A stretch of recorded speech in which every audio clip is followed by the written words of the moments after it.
bende no chwal kanyo kod ogai mano mar ODM ma bende owacho ni nego bedni miyo governors thuolo mar tayo chenro mag somo kowuok e ECD nyaka skunde mag sekondari. Kendo kaka kupeto no kawo paro makamano nade bende paro musiro kendo Sharon wamiyo luoro miga ogai mar ODM mano former prime minister Raila Odinga to kata kamano wakwere ne paro mobiro godo no mano ok en conversation monego bedni watimo sani sector masomo nigi challenges, nigi midhiero mang'eny gi crisis monego bedni wasort. Kao sector masomo ni kod ikele devolution mano koro en ma kaka wadwaro nego sector masomo e Kenya mangima. Wan kaka Kenya Union of Post-Primary Education Teachers wakwedo kang malo wach mani wanyalo bedo gi conversation kata wanyalo bedo mana kata gi paro kende ni wadhi devolve education. Sani wan gi miluongo ni CBE ma transition ma CBE onego bedni ni dhi e senior secondary by January. Wadong gi tam achiel kende. Sani en August. Wasekalo tarik 15 wan tarik 20 gi wiye. Tam mar adek nyithindo dhi timo penj, jo klas 10 dhi timo penj. To remember ne klas 9 no weye e primary ka wan kaka kupeti no wasegoyo koko ni kik wadomicile, kik waket junior secondary e primary nikech dhi kelo challenges. Serikal nokete kanyo nikech wach budget. Pesa mani dhi chul capitation e secondary ne ng'eny moloyo capitation michulo e primary e JSS. Mano sani en water under the bridge, wopiyo sekale aora. To koro gima duong' sani en nyithindogi waonge criteria kata method mwadhi place gi godo e secondary school. Chon kane ng'ato osetimo KCPE ng'ato ne yudo 400 to wang'eyo ni magi gin materials mek national school. Jo 350 and above ne gin ginene. Mago e gik mane wang'iyo. Koro conversation monego wabedie sani en kaka pesa inyalo kel mondo wa strengthen CBE ni. Then wang'i kaka wanyalo timo transition. Then wang'i kaka jopuonj mang'eny osendik gi ker to pod nitie shortage as per the TSC. Mago e gik monego wang'iyo.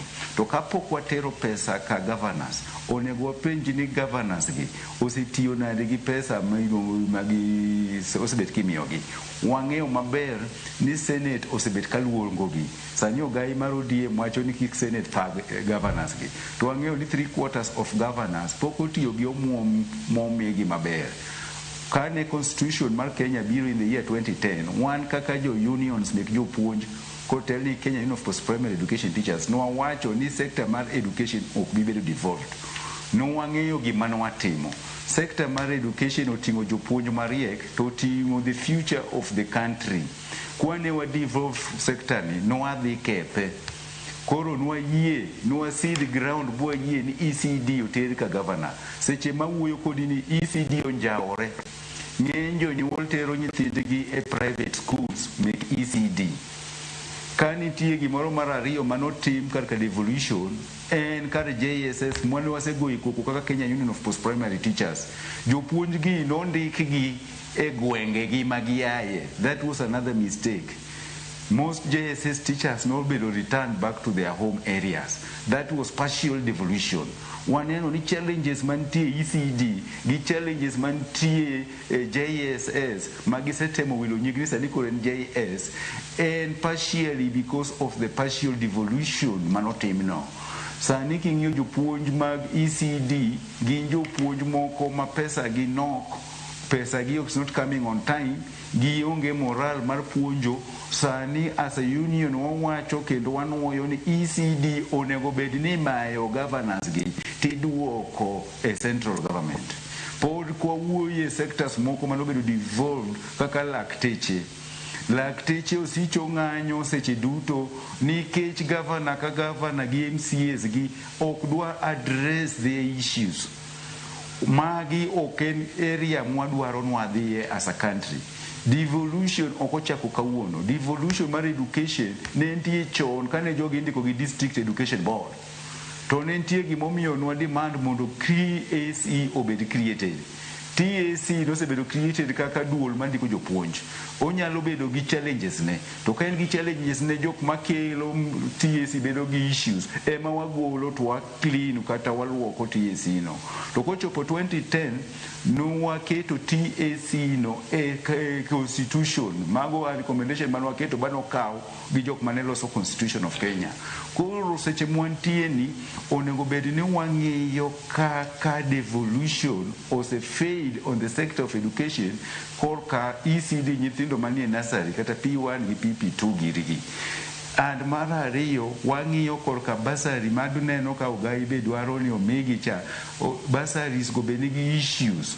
Wan kaka union wawacho ni basari nimiyo MPs timiyo governors no. Mano be devolved. Onego wa centralize. Onego wakaw basaris go wakete duol achiel gi central government. Nikech koket gi di governors to wang'ino ka supporters mek governors ema imiyo kipaumbele kimiyo basari. Kwa kawo sekta masomo wakete devolution to biro nyiso ni kata ndiko jopuonj ibiro ng'i mana gi governor. Korka promotion kata ng'awo lemo ma jopuonj governor ema biro decide. Kano ni ka campaign ni opponent ne kata ng'a jasike to in to ileo. Ok bi mingas inyalo kata bedo sacked sa asaya. Wan kaka Kenya Union of Post-Primary Teachers wawacho kendo wanuoyo ni education devolution ibiro mana team over our dead bodies. Erokamano ahinya to bende